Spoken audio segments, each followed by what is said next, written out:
actually being United. here or the big intro? Manchester United, Kenny. Insincerity. It's not all about you. Manchester United are in Paris. We're going to talk to Philippe Auclair and talk to Kenny Cunningham. It says on my script, so I had to repeat that again. Wednesday Night Rugby, we have Keith Wood and Eddie O'Sullivan, and then David Winner. Do you know David Winner? Brilliant writer, wrote Brilliant Orange. You'd enjoy that. It's about Dutch football. He wrote Dennis Bergkamp book as well. He's going to talk to us about Ajax last night. Oof. They were good. Oh, they're better than that. I've got to watch it again. I need to get the game and sit down and watch it Properly. Yeah, exactly. Like without you chewing me ear off. Like. That's harsh. And saying, why is that not offside? And why do I? Trying to explain the laws of the game. Oh, yeah. See, he's a rugby man now, so. That's cheap. That's cheap out of you. So, well, big night this evening. Manchester United in Paris. We will check in with Philippe Auclair in about 25 minutes' time or so. He'll give us the steer on how PSG are approaching this game. Manchester United, Richie, are approaching this game minus 10 first-team players. They are indeed. Ole Gunnar Solskjaer can make his most definitive case yet to be named the permanent Manchester United manager tonight. Short of 10 first-team regulars and trailing by 2-0 heading into their Champions League last 16. Second leg in Paris. We'll give the United team first. David De Gea starts in goal. They've got a back three of Eric Bailly, Chris Smalling, Victor Lindelof, with Ashley Young and Luke Shaw providing the width. In midfield then it's Scott McTominay and Fred, with Andreas Pereira and Marcus Rashford either side of Romelu Lukaku. The likes of Tahith Chong, Mason Greenwood, Angel Gomez and James Garner are on an inexperienced United bench. Who? It's got to be Angel. It's got to be Angel. Opposed to Angel Delight. Angel Gomez. It's Angel Gomez. He's constantly pulling me up on the pronunciations. It's just rubbing off me now. I'm just pulling people up as well. Sorry, last night you called Luka Modric, who's been around more than a year or two. I did. Luka Modric, very good there in the middle. That's poor Kenny. It must be Angel. It must be Angel Gomez. So hang on. Tahith Chong, Mason Greenwood, Angel Gomez, and James Garner. I'm not familiar with any of them. Actor, wasn't he? A famous Hollywood actor, James Garner. I'd like to point from out. The 80s. I'd like to point out from the 80s and beyond. What was the Rockford detective? Files. Yeah, great shout. Great shout, Rich. Rockford Files. Would have got there eventually. Angel Gomez is English born, so I'm sticking with Angel, baby. There you are. Is he English born? Yeah. Salford. Well, he Salford boy, could have Spanish parents or something, you know. I'm betting he doesn't. Okay. Angel it is then. James Garner passed away July 19, 2014. No longer with us. Had you never heard of James Garner before now? I wouldn't be as familiar. Team tune is a cracker joke. One of the great theme tunes of all time. Will you dig out the music, Post. the actual music there so I can hear it, because that didn't... Just did it. We just done it. We don't need the original. Perfect. We don't have to pay royalties on that. And so what was his greatest stuff? Rockford Files. He's up there. He's up there with Magnum. What was it take? Jim Garner or Magnum PI? Jim Garner. Yeah. The New Maverick. He did it Did with you watch more. that as well? The New Maverick he was in, apparently. Stop looking up his IMDb page and No, yeah, that's what I'm saying. pretending you're far more intelligent than we No, are. I'm not. Did you watch The New Maverick? Was No, that a Joe. hit? Oh, not after Rockford Files. Okay. That was the epitome. Sorry. The point is, Not at all. James Garner's on their bench, not the James Garner. How do you like the look of a back three? By Smalling and Lindelof, they have Young and Luke Shaw either side, and then Scott McTominay and Fred, and then they have Pereira, Rashford, Lukaku. Yeah, well, the formation hasn't morphed from the last couple of years in the Marino. Marino played its way quite a bit, and it just didn't suit them at all. The back three looked very uncomfortable, almost hadn't got the ability to actually play out from the back through midfield. Eventually the ball went from back to front very quickly. So in possession, I thought the whole team looked very uncomfortable in this particular system. Obviously he's got a bit more confidence in it. They might have done a little bit of work on the... Is this done more out of necessity though? When you look at the players that are on the bench and the players in the starting 11, you're kind of trying to cobble together a starting 11 rather than fit in the system. Yeah, if he's talking about getting probably his most experienced players onto the pitch, then if Boy and Smalling and Lindelof are going to play, you don't really want Boy or Lindelof and those kind of orthodox full-back areas. So your other options that aren't youngsters or aren't midfielders in there are Marcus Rojo and Diego Dalot, who are on the bench, and then you got your four youngsters and Sergio Romero. Yeah, I mean Dalot could easily have come in as an orthodox right back, and he could have dropped one of those centre half. I mean Smalling and Lindelof, the preferred centre half pairing at the moment. Dalot could have gone in an orthodox right back. He could have kept it like that, played kind of more of a 4-3-3 formation, which predominantly this is the first time he's deviated away from a back four. It is, yeah. So I'll be a little bit concerned with it because, like I said, Lindelof and Small, when I've seen them play, they haven't looked overly comfortable. And I say probably done a bit of work on the training pitch. That's not easy. Over the course of 3 or 4 days, this is a system really want to bed in during the course of a pre-season, over the course of maybe 4, 5, 6 weeks. So not easy. No, a bit will come down, obviously, in McTominay and Fred in front of them. Because at Old Trafford, you might remember, on several occasions, especially in the first half, we were watching the game here, Kenny, PSG got in at United's back four too easily that night. Yeah, so what I see with this midfield three, I see McTominay maybe sitting as the deepest midfielder, and Fred and Pereira maybe just in advance, that kind of V-shaped, and then obviously Rashford and Lukaku playing as strikers, maybe in that little bit of a split strikers as we've spoken about. Like Spurs away. Yeah, possibly so. We might see a little bit of that. But yeah, wouldn't frighten you to death, that midfield three. No. You know what I mean? If you're kind of variety, etc. And they probably lost the midfield the last day as well. Yeah, they did. So that would be a slight concern, certainly. I mean, a full strength Manchester United team going to Paris tonight, you could make an argument. Pogba driving force in that central midfield area, key players available up front. You could make an argument for United maybe turn this tie around. I'm struggling. Maybe this will be a very pragmatic. We've got 5 at the back. We've got 3 lads in front of them. Rashford, Lukaku, you stay up top. We'll try and hit them on the break. Yeah, but I don't buy into that. We got 5 at the back, so we're going to be more watertight defensively. Because when you play the kind of 5-3-2, you do leave yourself very much open down the sides. Yeah. So opposition teams can get into your half very quickly and pen you back. For me, there's more of an argument for in terms of 4-3-3. Being more defensively tight, because that front three can go and engage very quickly high up the pitch, or they can drop into those wide areas, and it's not as easy for opposition teams to get through you so easily. So for me, the argument is just as strong, if not more so. 4-3-3 from a defensive mindset can actually be a little bit more, more successful than the kind of 5-3-2, whatever we're talking about here. But the confidence is good. What I would say is, the players are happy, momentum is good, confidence is high amongst the players. Any player who comes in and gets an opportunity seems to respond. Manager's saying all the right things, a lot of positivity around the squad. So I think that's all well and good, but I can't get away from the fact in terms of the personnel on the pitch tonight, and obviously the goal deficit. It's Angel Gomez to come off, score a header, put United in 7th heaven. Hey Kenny, let's go down memory lane, have a listen.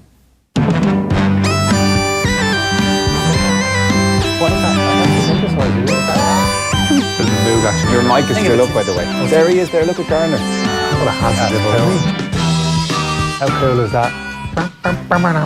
It ran for 123 episodes, I'm reading here, from 1974 to 1980. In 1976, Garner, handsome devil that he was, won an Emmy for Outstanding Actor in a Drama Series. Did he live in a caravan in that series? Yeah. How cool is that, living in a caravan? Why? By necessity? House prices were dear back in the 70s, Joe. Yeah, why? Post-Nixon recession. But did they explain why he was living in a caravan? Garner, do what he wanted. That's super cool, ultra cool. That's not a good enough He even reason. made living in a caravan seem cool. James Garner was also in The Great Escape, says Glenn. Great Escape? Does that ring a bell? Was, yeah. Was he? Do we have to explain The Great Escape to you as well, Joe? I'm thinking of... We do. Look at the blank face. I know what you were thinking. Sly Stallone and... You were thinking of the football. Yeah. No, that's Escape to Victory, which is the Great greatest movie of all time. Oh, you were talking about Steve McQueen, The Great Escape. Oh, right. Yeah, no, I can see that.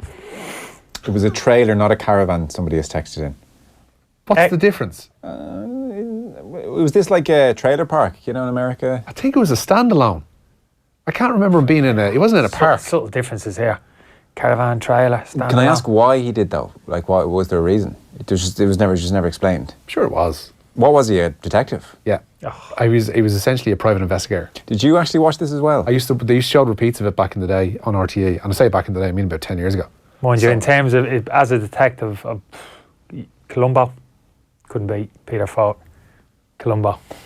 Never seen Columbo. What? Oh my God. I've just never seen it. Right, let's move the conversation on. It's an absolute waste of time talking to you. Waste of time. Let's have this conversation off air later, Rich.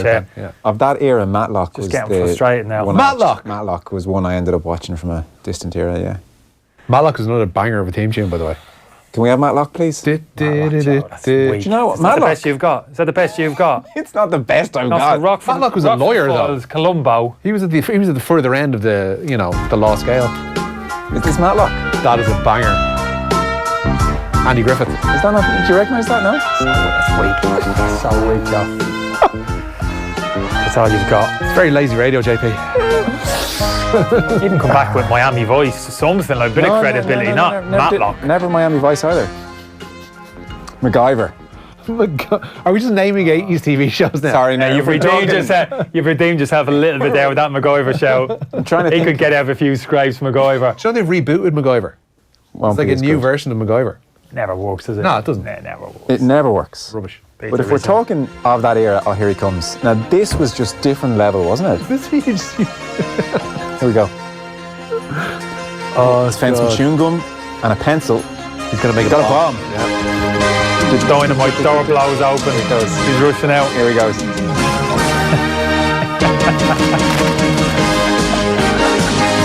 I'm back, haven't I? I'm back. Of course you are. I'm back. I'm back in the club. Right, we really actually have to move on. I don't even know how we got into that. Oh yeah, because there's a guy called James Garner on the bench for United. Segues are your, Oh, your dear. tool. Yeah. For PSG, we should mention they're starting 11 tonight. Gianluigi Buffon starts in goal. They're actually unchanged from a couple of weeks ago. Thilo Kehrer, Thiago Silva, Presnel Kimpembe and Joan Bernat are their back four. Marquinhos and Marco Verratti in midfield. In front of them, Dani Alves, Julian Draxler and Angel Di Maria with Kylian Mbappe up front. Edinson Cavani, though, is on the bench. He hasn't featured in a month since picking up a hip injury against Bordeaux in Ligue 1. Further to Solskjaer's prospects of keeping the United job, he now appears to be a free agent. 2 weeks before he replaced Jose Mourinho in the United dugout, Molde announced that he'd signed a new 3-year deal to remain as their manager, but speaking with Norwegian media ahead of tonight's game, Solskjaer now claims he's out of contract and his only commitment is to Manchester United. Elsewhere tonight, last year's semi-finalists Roma have taken a 2-1 lead into their second leg away to Porto, and both of tonight's games kick off at 8 o'clock. Joey Carberry has been all but ruled out of Ireland's Six Nations meeting with France on Sunday. The Munster out-half was included in Joe Schmidt's 37-man squad for the final 2 rounds, but his hamstring injury hasn't healed in time to feature at the Aviva, it would seem. Robbie Henshaw and Dan Levy both also out of that match against Les Bleus. The standout omission from previous squads is Sean Cronin, who started the win in Rome a fortnight ago, but is replaced by Ulster hooker Rob Herring. There are recalls for Ross Byrne and Kieran Marmion, while Gary Ringrose, Jordan Larmour, CJ Stander and Tyke Byrne are all fit again. And forwards coach Simon Easterby says Cronin's absence is not based on his showing in Rome, but rather a desire to create squad depth. In a specialist position like hooker, probably only 9 and maybe 10 as well, where you don't get guys playing other positions. You get props that sometimes switch sides, you get locks that can play both sides or in the back row.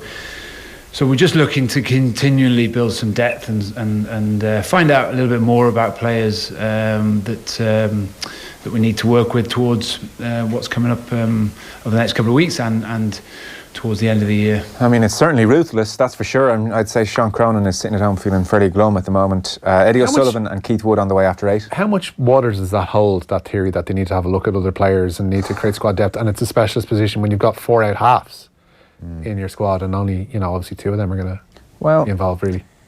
Put it this way, if Sean Cronin had a stormer against Italy, he'd be still in the squad. So they can dress it up any way they want, but he had a bad game and they've tossed him out. A 37 and a 38-man squad, it's no different. Oh, yeah. You know what I mean? Yeah, it feels like punishment almost. Yeah. It actually does feel like a punishment omission.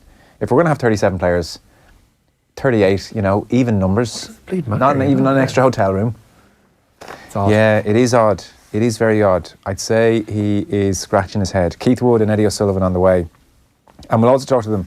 World Rugby have been on the back foot since last week when they weren't even their fully formed plans, but their plans for a global league were leaked, and the Players' Union came out and said, we don't like the look of this at all. So what they have done today is, on their Twitter feed, certainly put out a video explaining in full the World Rugby plans. Yeah. And I think it looks all right. It's all very glossy and seems to make sense, but it's when you get under the fingernails of it, it kind of it becomes a little bit iffy. Yeah. Promotion and relegation from the Six Nations could become a reality if these plans for a Nations Championship, is what they're calling it, get the go-ahead.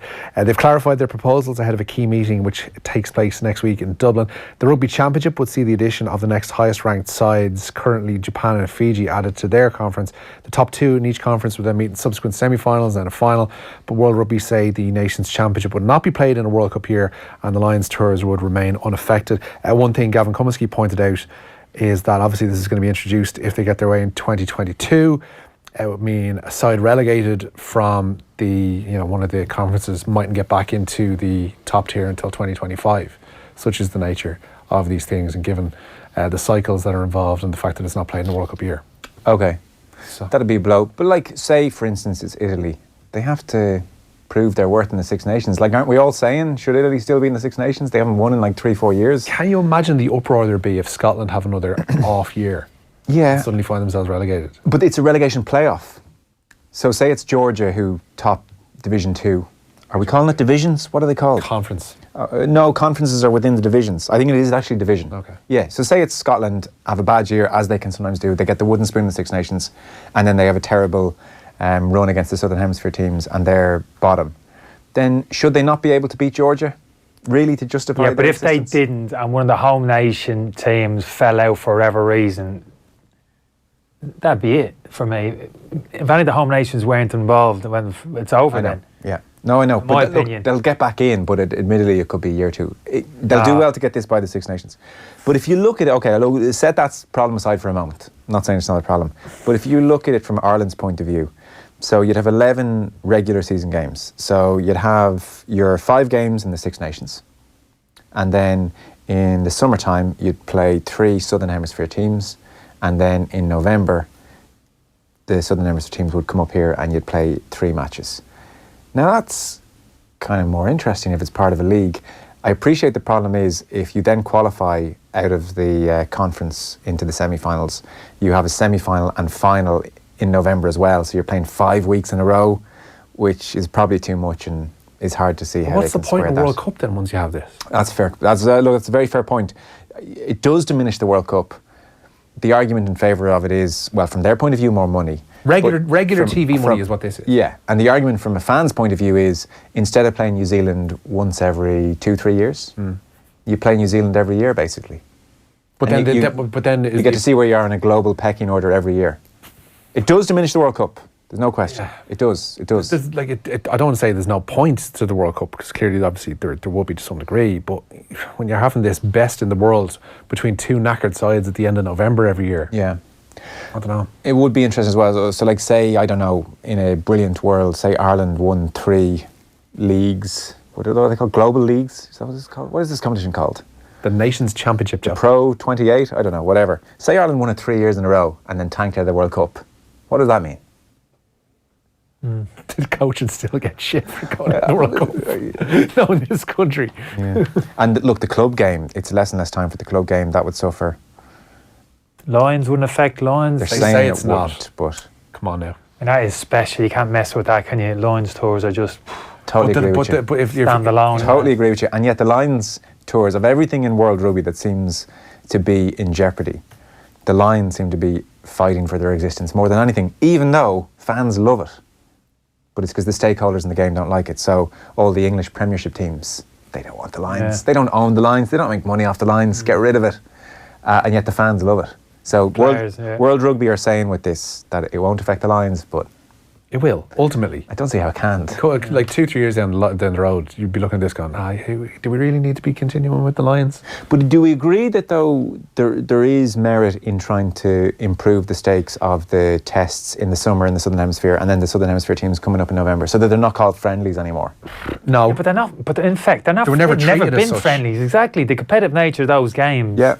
It's a total misnomer, isn't it? Say they're going to be competitive games now. And even if They're you not. have an They're Ireland or a ferocious. France rotating their squad to play a Samoa and Fiji, who would often come up as well, Yeah. like the Fijians and stuff would still take them pretty seriously and would still give the second tier players a decent run. So everybody kind of benefits from those type of games as well. Yeah. So it's not as if, I know a lot of people would have an issue with them being quote unquote friendlies. They're never treated as such. Yeah.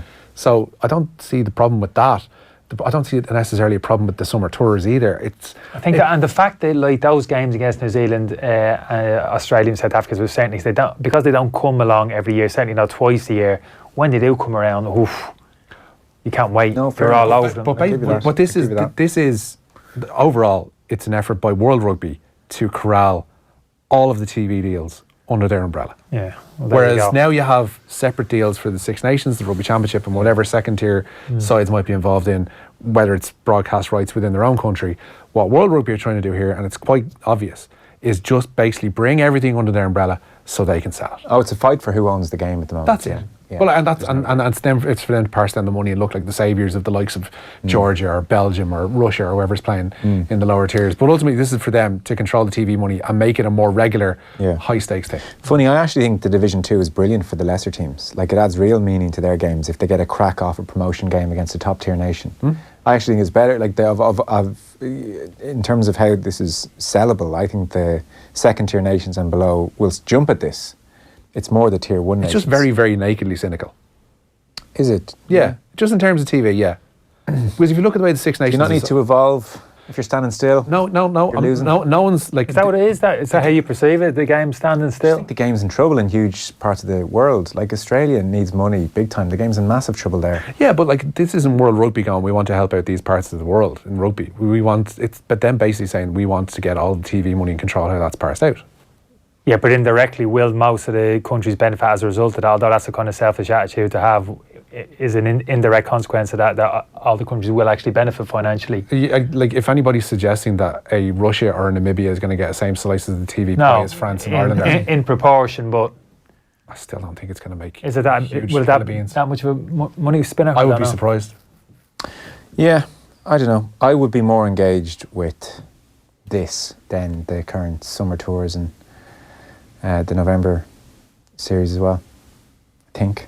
And you get the extra games, the final, the semi-final. You know, the player welfare is a big issue as well, so I don't know how I square that round peg. It's a tough one. It's going to be a big sell. Yeah, no, to Kenny's original point about the Six Nations signing up for potential relegation, I think that could be a major stumbling block. I don't think they're going to risk one of the big teams going out of the Six Nations. Any opinions from the players? They came out last week and said player welfare is they don't fancy the amount of games. The point about the volume, 5 games in a row potentially in November. Yeah. They're just saying you're out of touch. I think the quote from Sexton was World Rugby's out of touch. Right. Yeah. Oh, simple as that. There's just and there's no way around that from what you were talking about. That was kind of 5 consecutive games. I mean, you've got to pause the club game then for maybe another week, and then I don't know. It's very hard. And then you've got Southern Hemisphere teams up here for 8 weeks, 6-7 weeks. So I don't know. It's very tough when you've got the 2 different hemispheres. It'll make an absolute hames of the Pro 14 and the European competitions around that time of year. Yeah, no, club rugby will suffer massively. Like the Heineken Champions Cup will barely survive, and as for the Pro 14, talk about being on the back burner for basically the whole season. Anyway, sorry, we've rabbited on about that enough. We'll talk to Keith and Eddie after 8 o'clock. It's interesting. Isn't it? It's been another day claim and counterclaim in the tale of Project Reset in Wales. First off, the Scarlets said a potential merger with themselves and the Ospreys is off the table. It follows yesterday's meeting of the Wales Professional Rugby Board that led to the resignation of Ospreys chairman Mike James. Project Reset's ultimate aim appears to be the creation of a new North Wales side at the expense of a team most likely from the south. Scarlets say the first approach about a merger came from the Ospreys themselves in December, but the idea had fallen by the wayside by early February. Scarlet's statement adds that Ospreys returned to the table on March 1st, but yesterday again got cold feet. Incoming Ospreys chair, though, Rob Davies, then said the PRB cynically left it to the regions to have a shootout for survival. He adds it's hard to look at this situation and not conclude that a stitch-up of convenience has just unravelled before us all. There isn't a plan B because there was never a plan A. It's now time for the grown-ups to get back in the room, adding Mr. Davies. It's amazing. It's one of the best statements I've ever read. Yeah, no, it's fantastic stuff. Keith and Eddie on the way after 8 o'clock. This World League idea will just oversaturate fans with too much rugby. I'll continue the text, but just to say, Ireland still play about that many games anyway. The 5 Six Nations games, 3 tests in the summer in the Southern Hemisphere, and 3 tests in November. So it's kind of the same amount. Just that extra 2 you're potentially... If you make the semi-final and final, which you mightn't. It's almost just trying to collate the whole thing into something the whole world is involved in. Anyway, sorry. This World League idea will just oversaturate fans with too much rugby. Soccer's already done this, and lots of games have become irrelevant. We'll become bored with too many games. Nothing wrong with test matches. Some novelty keeps things interesting. That's why Kenning on the show 2 nights a week is perfection. Don't do it rugby, says Brian. A lot of texts explaining why James Garner lives in a mobile home, which you two couldn't. Such big fans of the show. Can I just point out you didn't know who James Garner was up until 20 minutes ago? That's irrelevant. I'm not. I was going to say something else. I'm not Billy Big over there. Big time. Yeah, I'm not Billy Big time pretending I know all about it. Saying the burden of proof is on us. He was living in a trailer on a site where he was slowly building his house. Like Alan Partridge. Was the premise, but it never got built. Like Alan Partridge. Yeah, it is. That makes sense. That makes sense. Was Partridge number 2 on yet? Yes, it was on a Monday. I missed it. It's good. Don't get him. Don't get him. I'm Alan surprised Kenny Partridge. doesn't like Partridge. You don't like Partridge? No, don't get him at all. I thought 1 was good. Was 2 good? It's more subtle, but yeah, there's some very good bits. I think it needs a bit more subtlety. 1 was a little bit hitting you over the head. Yeah, no, it's a bit subtle, but it's good. I watched Derry Girls last night. I've never been a Derry Girls fan. I think it's got lovely warmth and they're all very likeable characters. It's just a little bit It lays it on a bit thick. Crude. it's a little bit thin. Like some of the jokes are just getting old. Okay, I get the father-in-law hates Tommy Tiernan. Like I get it. I don't know. Maybe it's just me. I Still think have the it's- random bloke in the school. Is he still there? The English lad? Oh yeah. I think that's quite funny. I think I like that. No, I do like it. It's just it's been talked about as the greatest thing ever. It's not. Grand. It's grand. Yeah. It's good. Like I've dipped in and out of it. I'd have Must admit, I haven't in-betweeners stuck like with way ahead of it. All right, I can't believe you went there. Father Ted, all these greats. Grand. I'm not putting Father it. Ted Massive with jump in-betweeners, Ted, by the isn't it? way. There's no. I can't believe your next protocol was the in-betweeners, though. Yeah, That's well, I was just trying to remarkable. think of a similar-ish genre, like school, teenagers. Grange Hill. It's not a comedy, Kenny. Teenage comedy, teenage school. Okay, fair enough, Comedy, that's what enough. Richie Skill, said. I just jumped on the skill thing straight Kind away. of worries me how you were watching Grange Hill back in Father the day. Ted was an outrageous one for me to put in there. But what else is there? In-betweeners, Derry Girls. In terms of of that school vintage comedies. Yeah. Oh, God. Skill coming. You got me there. Saved by the Bell. Say, but it's an American one, isn't it? Yeah. It's a joke, Kenny. Gotta go. Don't take me seriously. We actually gotta go. So short break. Oh, Philippe Auclair is going to join us next. He's very good. Can you get Philippe Auclair's opinion on James Garner? Lads, James Garner thing. I would say lots of people don't know who James Garner is. Don't let that be a veil for your own ignorance, Joseph. Of a certain age, as always. We're taking a break. Man United are in Paris. We're going to talk to Philippe Auclair in just a moment. And then Keith and Eddie are on the rugby after 8. Off the Ball on News Talk. All this week on News Talk, it's FYI. Find your iPhone. We've brand new iPhone XS's to give away every single day, right across the station. All you have to do is stay listening to News Talk to find your iPhone. And when you hear it, Just text us to win. see newstalk.com/competitions for full details. FYI. Find your iPhone. Your chance to win a brand new iPhone XS. This week on News Talk. For the first time ever, there's a new pain relief available that cleverly combines paracetamol and